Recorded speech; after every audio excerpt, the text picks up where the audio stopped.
hang on. Hold on. I'm not doing this with you. I'll be dumb. Okay? Nothing's gonna happen. Okay? Why I have to be treated like this? Well, you started pulling away, and I don't like that. Okay? Why do I have to be treated like this? Because don't move. Why am I treated like this? I'm trying. Please. Just relax. Just relax. There we go. Okay, just relax. She was walking down the middle of the street. No shoes, no clothes, no sense of where she was or what she had just done. It was an ordinary Tuesday in Tallahassee, Florida. The sun was already up. Birds were already singing. Neighbors were already heading to work, coffee in hand, radios on. Normal morning, normal world. And then they saw her. A woman, barefoot, completely naked, moving through the neighborhood as if she were simply out for a stroll. Her eyes were open but empty. Her mouth was moving but no words were coming out. At least not words anyone could understand. Someone called 911. They assumed she needed help.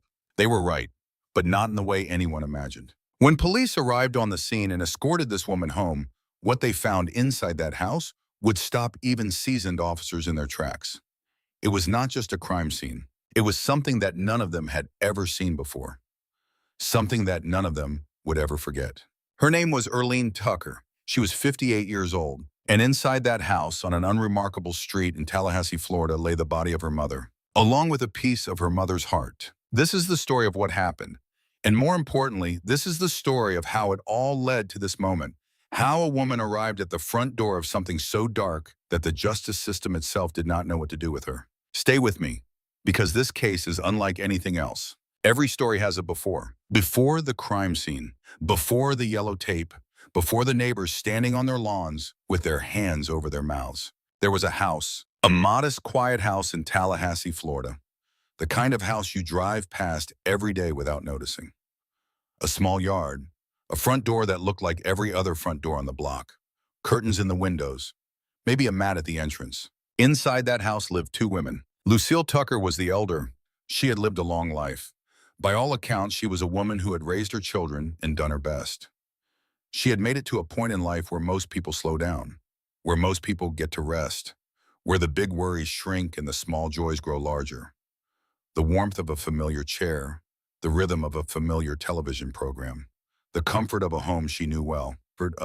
She was living with her daughter. Earleen Tucker was 58 years old, the daughter, the woman who would walk out of that house the following morning with nothing on and no clear understanding of what she had just done. What was Earleen's life like before this? What had brought her to this house living with her elderly mother in Tallahassee? The full picture of Earleen Tucker's history is complicated. What is known is that her mental state had been deteriorating for some time. People who knew her, people who had been around her in the months and years leading up to that morning, had noticed changes, escalating strangeness, thoughts that did not connect, words that did not land in the places words are supposed to land. Mental illness does not announce itself at a single moment. It builds, slowly, quietly, and in many cases, the people closest to it are the last to fully understand what is happening. Lucille Tucker was elderly. She was living with her daughter, and somewhere in the background of that domestic arrangement was a danger that neither of them may have fully understood. The night before police were called to that neighborhood, the two women were inside that house together. We do not know the full details of every hour that passed between them. We do not know what was said, what was eaten, what was watched on television. We do not know if Lucille went to bed early or if the two of them sat together in the same room as the night grew darker.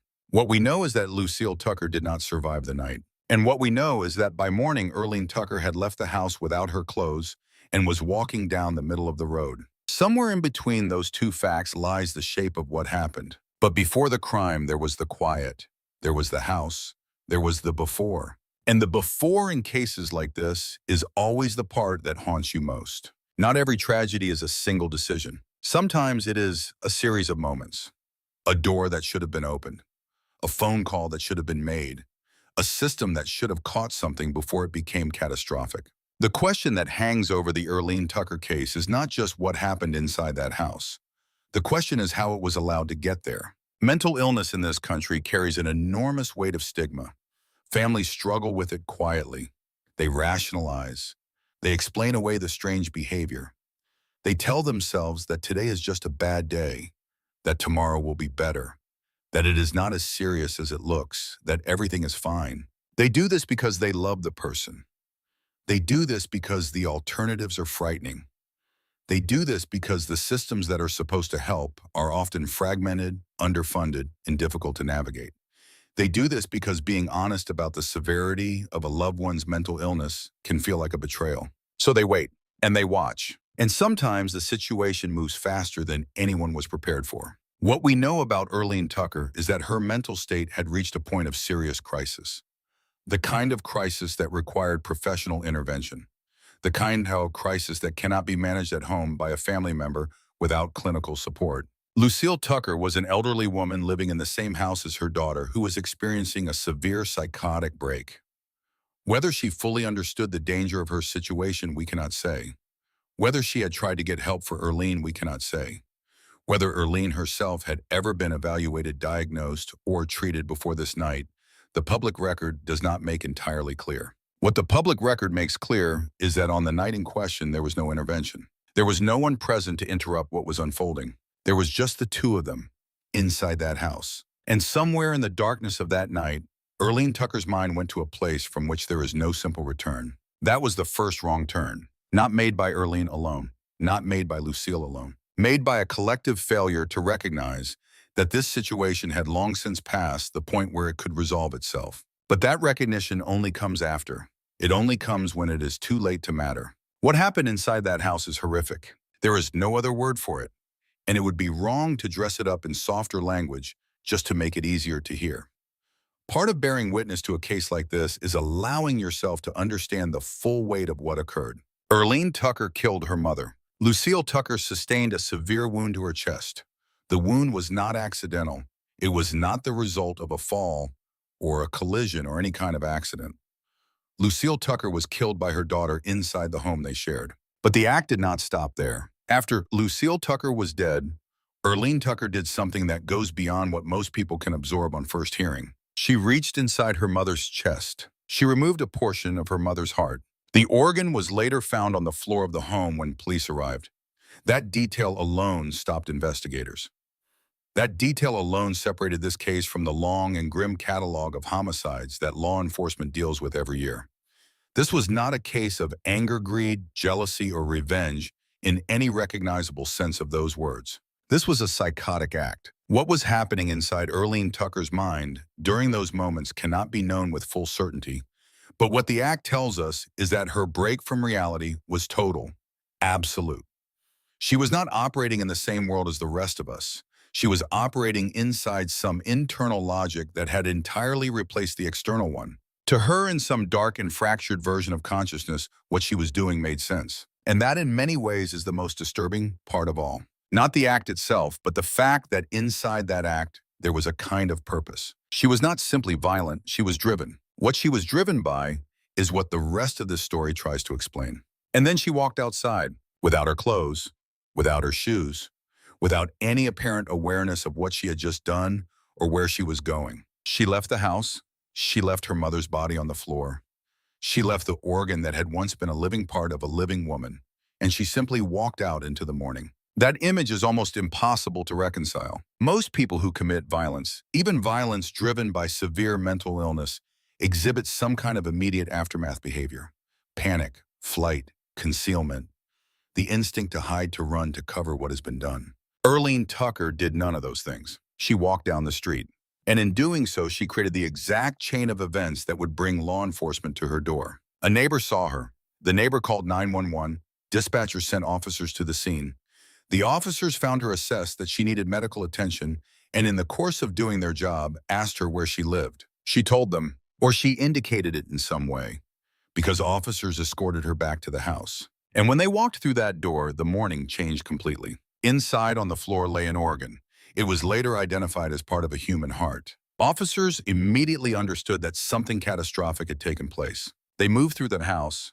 They found Lucille Tucker, elderly, dead, with a severe wound to her chest. The crime scene was immediately secured. More officers arrived. Investigators arrived. Earleen Tucker was taken into custody. There was no struggle. There was no flight. There was no denial. She went with them, quietly, in some way that was almost mechanical. She was wearing whatever someone had managed to put on her in the immediate chaos of the moment, and she was taken in for questioning. What happened in that interrogation room would define the entire course of this case. The interrogation room is where cases are built. It is also occasionally where they are complicated beyond any simple resolution. Police have protocols for these situations. When a suspect is brought in, detectives assess their state. They observe how the person speaks, how they respond to questions, how they carry themselves in the room. These observations matter. They shape the entire approach to the interview. When Earleen Tucker was placed in that interrogation room, it was immediately clear to everyone in that building that they were not dealing with an ordinary situation. She was not calm in the way someone trying to control themselves is calm. She was not agitated in the way someone building a defense is agitated. She was not cooperative in the way an innocent person cooperates, or evasive in the way a guilty person evades. She was somewhere else entirely. She spoke in long, wandering streams that circled back on themselves without arriving anywhere. She made references that did not connect to the questions being asked. She discussed things that had nothing to do with the room she was in or the situation that had brought her there. And sometimes in the middle of all of this, she sang. Not quietly to herself in the way someone hums under stress.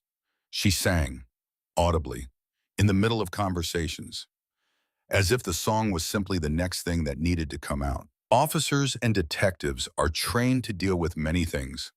They are trained to deal with liars. They are trained to deal with manipulators. They are trained to deal with people who are frightened, hostile, uncooperative, theatrical. They have tools for all of those situations. But there is no protocol that makes it easy to sit across from someone who has just done what Earleen Tucker did and watch them sing. The dissonance is profound. You are a detective sitting in a room. You know what is in that house. You know what is on that floor. You know what happened to Lucille Tucker. And the woman sitting across from you is humming something. The interrogation continued. Officers continued to ask questions. And in the spaces between the rambling and the singing and the unfocused monologues, Earleen Tucker said things that were deeply significant. She talked about free will. She talked about atomic bombs. She talked about robots. The references seemed random, scattered, symptoms of a mind that had lost its grip on the shared framework that the rest of us use to communicate and navigate the world. But she also talked about her mother. And what she said about her mother would be quoted in every subsequent legal proceeding. She said she killed her mother. Not in the way a person says something they want to confess and be done with. Not in the way someone says something they are ashamed of. Not in the way someone says something they are frightened of. She said it as a fact, matter-of-factly, as if she were reporting the weather or describing what she had eaten for breakfast. She killed her mother. And then because in her mind there was a reason, she explained the reason. She said she took her mother's heart out to examine it. That word, examine. It was not a word that emerged from nowhere. It emerged from a mind that had constructed some kind of internal logic around what it had done. A framework, a justification, not a moral justification in any sense that the outside world could access, but an internal one that made complete sense within the reality she was inhabiting. She had removed her mother's heart to examine it. For what purpose? To check what? To verify what? Earleen Tucker may have offered additional context during the interrogation, but whatever additional context she offered likely arrived embedded in the same stream of disconnected references and free associative leaps that characterized everything else she said in that room. What detectives had on record was a confession, a clear, unambiguous acknowledgement that she had killed her mother and removed a piece of her heart. In a conventional homicide case, a statement like that would be the beginning of the end of the investigation. You have a confession, you have a crime scene, you build your case, and you go to trial. But this was not a conventional homicide case. Because the confession, as significant as it was, came from a woman who was clearly, undeniably operating outside the boundaries of rational thought. The question now was not what she had done. Everyone knew what she had done. The question was what the law was supposed to do with someone who had done something so terrible and yet so clearly did not understand what she had done in any legally meaningful sense. That question would take a long time to resolve. And the process of resolving it would begin with the investigation. When a death occurs and a suspect is already in custody, the investigation shifts its focus. It is no longer about finding the person who did it. It is about building an understanding of everything that surrounds that person. Their history, their mental state, The physical evidence at the scene, the timeline of events, the corroborating details that will hold up not just in court, but in the broader process of determining what kind of legal outcome is appropriate. In the Earleen Tucker case, investigators worked systematically through each layer. The crime scene itself was documented extensively. Officers and forensic technicians photographed and cataloged every element of the interior. The body of Lucille Tucker was processed by the medical examiner, who confirmed the cause of death and provided documentation of the wound to her chest. The organ found on the floor was collected as evidence and examined. It was confirmed to be a portion of a human heart consistent with the wound found on Lucille Tucker's body. There was no ambiguity about what had happened physically. The scene told a clear story, even if the mind behind the story was anything but clear. Investigators also looked into Earleen Tucker's background, her personal history, any prior contact with law enforcement, any prior contact with mental health services, any documentation of her mental state from medical professionals, family members, or others who had been in her life. What they found, to whatever extent it was documented, was consistent with what they had observed in that interrogation room. A woman whose grip on reality had been slipping for some time. Security camera footage from the area was reviewed. Footage of Earleen walking down the street that morning was collected as part of the evidentiary record. That footage, showing a woman in complete psychological disintegration walking through a residential neighborhood in the early morning hours, became one of the defining visual elements of the case. It was submitted to the court. It was reviewed by mental health professionals. It was not by any stretch the image of a woman who had committed a calculated crime. What the investigation ultimately produced was a complete factual record of a tragedy that did not fit neatly into any of the standard categories that the criminal justice system is built to process. Earleen Tucker had killed her mother. She had confessed. The physical evidence was overwhelming. And yet, the legal question of what to do next would hinge on a concept that sits at the intersection of law, medicine, and philosophy. A concept that courts have wrestled with for centuries: sanity and the absence of it. Earleen Tucker was charged with first-degree murder. That is the most serious homicide charge available under Florida law. First-degree murder carries the weight of full criminal intent. It carries the implication that the person who committed the act did so with premeditation, with full awareness of what they were doing and a deliberate decision to do it. The charge was filed based on what had occurred. A person was dead. Another person had admitted to killing her. But the prosecution of that charge immediately ran into the question that had been present from the moment Earleen Tucker was placed in that interrogation room. Was she legally sane at the time of the act? In Florida, as in most jurisdictions in the United States, a defendant can enter a plea of not guilty by reason of insanity. This plea does not deny that the act occurred. It asserts that the defendant at the time of the act was suffering from such a severe mental disease or defect that they did not understand the nature of what they were doing or could not distinguish right from wrong. This is a high bar, extraordinarily high. Courts are skeptical of insanity pleas. Juries are skeptical of insanity pleas. The legal standard is not simply that a person was mentally ill. Many people who commit crimes are mentally ill. The standard is that the illness was so severe at the precise moment of the act that it eliminated criminal responsibility entirely. In the case of Earleen Tucker, the evidence was not ambiguous. The crime scene was extraordinary in its nature. The behavior she exhibited in the interrogation room was not the behavior of someone managing their presentation. It was not the behavior of someone deploying a strategy.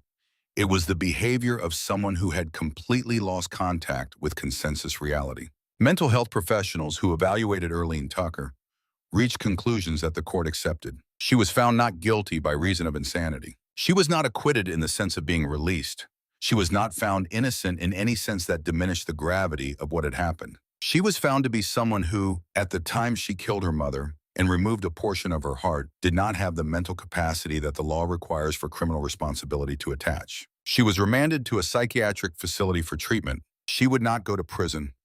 She would go to a secure mental health institution. Whether that felt like justice to anyone watching, to anyone who knew Lucille Tucker, is a question each person has to answer for themselves. The court had spoken, but the weight of what happened in that house did not lift with the verdict. This is the part of the case that requires the most careful attention. Because what happened in that interrogation room when Earleen Tucker was sitting across from detectives and speaking in streams of consciousness about free will and atomic bombs and robots is not simply bizarre. It is clinically legible. To someone trained in psychiatric assessment, the behavior Earleen Tucker exhibited follows a recognizable pattern. Psychosis is not madness in the theatrical sense. It is not uncontrollable rage or inexplicable evil. Psychosis is a medical condition. It is a state in which a person's connection to shared reality is fundamentally disrupted. Their thoughts, their perceptions, their understanding of the world around them, all of it operates according to a completely different set of rules than the ones the rest of us share. When Earleen Tucker talked about free will, it was not random. Inside a psychotic framework, abstract concepts like free will can become central organizing ideas. They can become the lens through which everything else is interpreted. Every interaction, every relationship, every action can be understood through this lens, even if the understanding makes no sense from the outside. When she talked about robots, when she talked about atomic bombs, these were not the ravings of someone performing confusion. These were the symptoms of a mind that had built an entirely self-consistent alternative reality, a reality in which these things were connected, in which they explained something, in which they pointed towards some conclusion that only she could see. And when she said she removed her mother's heart to examine it, she was not trying to shock. She was not being provocative.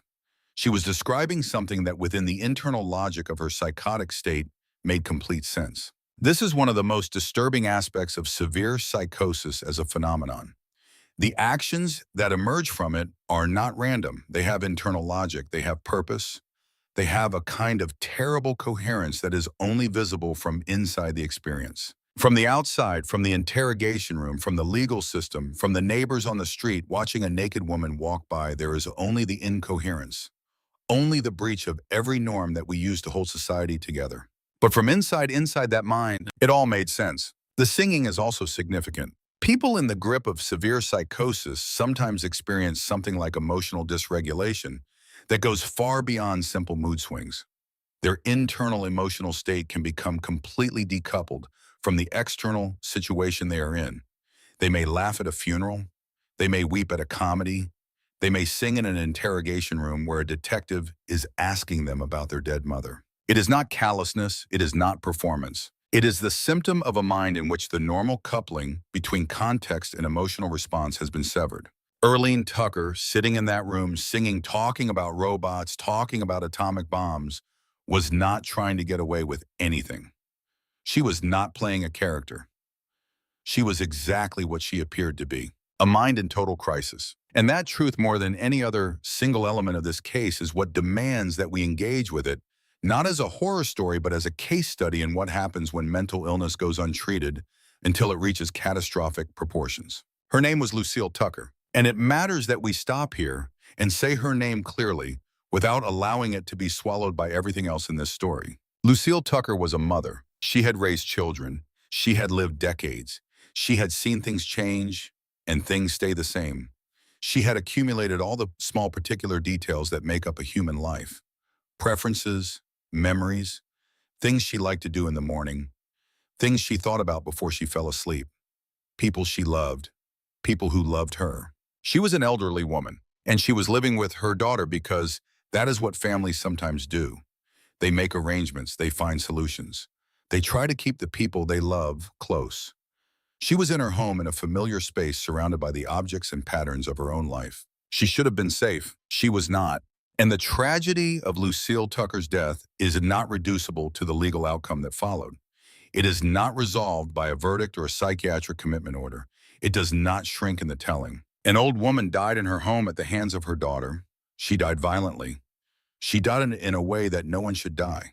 And she died in a situation that might have been prevented. That last part is where the grief becomes something else. Because Lucille Tucker's death was not inevitable. The chain of events that led to it could have been interrupted. If Earleen Tucker had received appropriate mental health care before her condition reached the point of psychotic break, her mother might still be alive. If the systems in place to identify and support people with severe mental illness had functioned the way they are supposed to function, Lucille Tucker might have had more years, more mornings, more familiar routines, more time. Instead, she was found on the floor of her own home by the officers who came looking for the woman who had been walking down the street.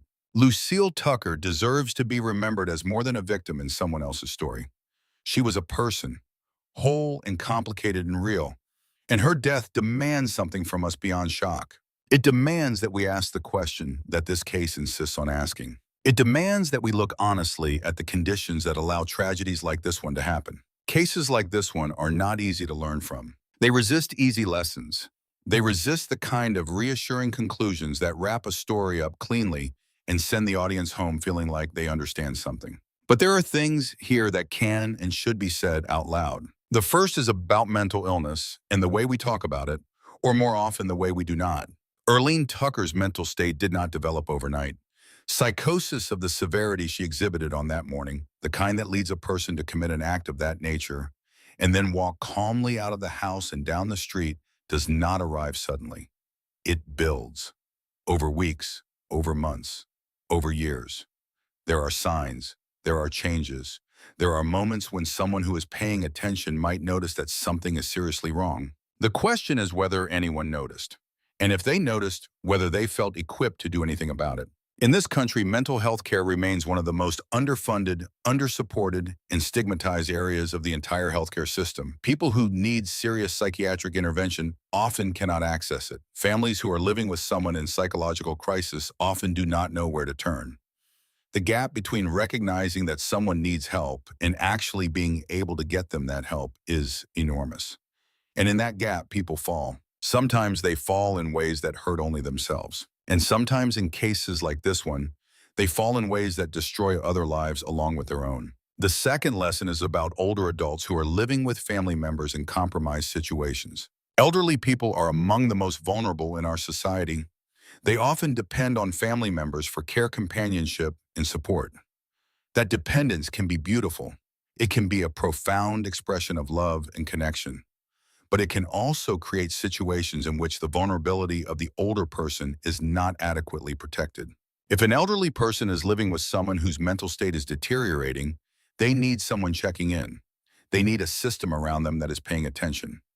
They need neighbors, social workers, community members, anyone who will notice and who will act. Lucille Tucker needed that. She did not get it in time. The third lesson is about the insanity defense itself and the controversy that surrounds it. Public reaction to verdicts like the one in this case is often one of outrage. A person admits to killing someone. There is physical evidence. There is a confession, and they are not sent to prison. For many people, that feels like a failure of justice. But the legal standard for criminal responsibility exists for a reason. Punishment presupposes the capacity for moral understanding. It presupposes that the person being punished understood what they were doing, understood that it was wrong, and chose to do it anyway. When that capacity is absent, not diminished, not compromised, but genuinely absent, the legal tradition of virtually every society in the world recognizes that something other than punishment is required. That recognition is not weakness. It is an acknowledgement of the full complexity of human psychology. It is a refusal to pretend that all actions emerge from the same kind of agency. The debate about where exactly to draw those lines is legitimate and ongoing. But the basic principle that a mind in total psychotic break is a different category than a calculating criminal mind is sound. What is not sound is the system that allowed Earleen Tucker's condition to progress to the point where it became catastrophically dangerous without intervention. That is where the real failure lives, not in the verdict, in everything that came before it. There is a street in Tallahassee, Florida. It looks like most streets in most cities in this country. Houses with yards, curbs, trees, the ordinary visual grammar of American residential life. And somewhere on that street, there was a morning. A morning when a woman walked out of a house in distress and moved down the road as if she had nowhere in particular to go and nothing in particular to carry. She had everything in the world to carry. She did not know it. And that in the end is the image that stays with you from this case. Not the crime scene, not the interrogation room, not the legal proceedings. It is the image of that woman walking, moving through the world in pieces, broken in ways that the people around her had not found a way to address in time, walking away from something catastrophic with no awareness of what she was walking away from. There is no clean ending to this story. Lucille Tucker is gone. Earleen Tucker is in a secure psychiatric facility being treated for a condition that should have been treated long before it reached this point. A family has been shattered. A community was shaken. A case file sits in a courthouse with a verdict that satisfied no one fully. What do you do with that? The honest answer is that you sit with the discomfort. You resist the urge to turn it into something simple. You let it be as complicated as it actually is, because the complicated version is the true version. And if there is any obligation we have to Lucille Tucker, to the woman who died in her own home on an ordinary night, it is to be honest about the conditions that made her death possible. To look at the gaps in the systems that were supposed to protect her. To ask with real urgency and real intention what we can do differently. Because Earleen Tucker was not the first person to fall through those gaps. And unless something changes, she will not be the last. The street is quiet now. But somewhere in a house that looks just like every other house on a street, that looks just like every other street, someone is struggling. Someone is losing their grip. Someone is surrounded by people who are not sure what to do. Someone is sliding towards something that cannot be undone. The question this case asks all of us is simple. Are we paying attention?